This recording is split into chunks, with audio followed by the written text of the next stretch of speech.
ਅੱਜ ਦੀ ਖਬਰ ਜੁੜੀ ਹੋਈ ਹੈ। ਇਸ ਵੇਲੇ ਦੀ ਵੱਡੀ ਖਬਰ ਕੈਨੇਡਾ ਦੇ ਸ਼ਹਿਰ ਕਿਚਨਰ ਤੋਂ ਆ ਰਹੀ ਹੈ, ਜਿਹੜਾ ਕਿ ਓਂਟਾਰੀਓ ਸੂਬੇ ਦਾ ਸ਼ਹਿਰ ਹੈ ਤੇ ਇੱਥੇ ਇੱਕ 17 ਸਾਲਾਂ ਦੀ ਜਿਹੜੀ ਪੰਜਾਬੀ ਮੂਲ ਦੀ ਵਿਦਿਆਰਥਣ ਹੈ, ਗੁਰਨੂਰ ਕੌਰ। ਉਹਨੇ ਇੱਕ ਵਿਲੱਖਣ ਖੋਜ ਕੀਤੀ ਜਿਹੜੀ ਕਿ ਪਿਛਲੇ 35 ਸਾਲ ਤੋਂ ਲੋਕ ਜਿਸ ਸਮੱਸਿਆ ਨੂੰ ਫੇਸ ਕਰ ਰਹੇ ਸੀ, ਖਾਸ ਕਰਕੇ ਮੈਡੀਕਲ ਸਾਇੰਸ ਦੇ ਮਾਮਲੇ ਦੇ ਵਿੱਚ। ਇਹਨੇ 35 ਸਾਲ ਪੁਰਾਣੀ ਮੈਡੀਕਲ ਖਾਮੀ ਦੂਰ ਕੀਤੀ ਹੈ। ਕੈਨੇਡਾ ਵਿਆਪੀ ਜਿਹੜਾ ਸਾਇੰਸ ਮੇਲਾ ਉਹਦੇ ਵਿੱਚ ਇਨੋਵੇਸ਼ਨ ਜਿਹੜਾ ਅਵਾਰਡ ਆ ਉਹ ਜਿੱਤਿਆ ਤੇ ਪਲਸ ਆਕਸੀਮੀਟਰ ਦੀ ਜਿਹੜੀ ਨਸਲੀ ਖਾਮੀ ਆ ਉਹ ਦੂਰ ਕੀਤੀ ਹੈ। ਅਸਲ ਦੇ ਵਿੱਚ ਜਿਹੜੀ ਗੁਰਨੂਰ ਨੇ ਖੋਜ ਕੀਤੀ ਆ ਉਹਦੇ ਮੁਤਾਬਕ ਇਹ ਹੈ ਕਿ ਜਿਸ ਕਰਕੇ ਗੂੜੇ ਜਾਂ ਜਿਹੜੇ ਸਾਵਲੇ ਰੰਗ ਦੇ ਲੋਕ ਆ,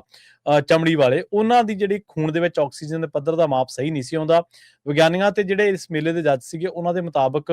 ਖੂਨ ਦੇ ਵਿੱਚ ਆਕਸੀਜਨ ਦੀ ਮਾਤਰਾ ਮਾਪਣ ਵਾਲੇ ਜਿਹੜੇ ਸੈਂਸਰ ਆ, ਉਹਨਾਂ ਦੇ ਨਾਲ ਜੁੜੀ ਇਹ ਸਮੱਸਿਆ ਪਿਛਲੇ 3.5 ਦਹਾਕੇ ਯਾਨੀ ਕਿ 35 ਸਾਲਾਂ ਤੋਂ ਮੌਜੂਦ ਸੀਗੀ, ਜਿਹਦੇ ਨਾਲ ਮਰੀਜ਼ਾਂ ਦੇ ਇਲਾਜ ਅਤੇ ਨਤੀਜਿਆਂ ਤੇ ਭਾਰੂ ਤੇ ਮਾਰੂ ਜਿਹੜਾ ਅਸਰ ਆ ਉਹ ਪੈਂਦਾ ਸੀਗਾ। ਗੁਰਨੂਰ ਦੀ ਖੋਜ ਨੇ ਹੁਣ ਇਸ ਖਾਮੀ ਨੂੰ ਜੜੋਂ ਖਤਮ ਕਰਨ ਦਾ ਜਿਹੜਾ ਰਾਹ ਉਹ ਦਿਖਾਇਆ ਤੇ ਗੁਰਨੂਰ ਨੇ ਇਹ ਵੀ ਦੱਸਿਆ ਕਿ ਆਮ ਤੌਰ ਤੇ ਮੰਨਿਆ ਜਾਂਦਾ ਹੈ ਕਿ ਇਹ ਸਮੱਸਿਆ ਸਿਰਫ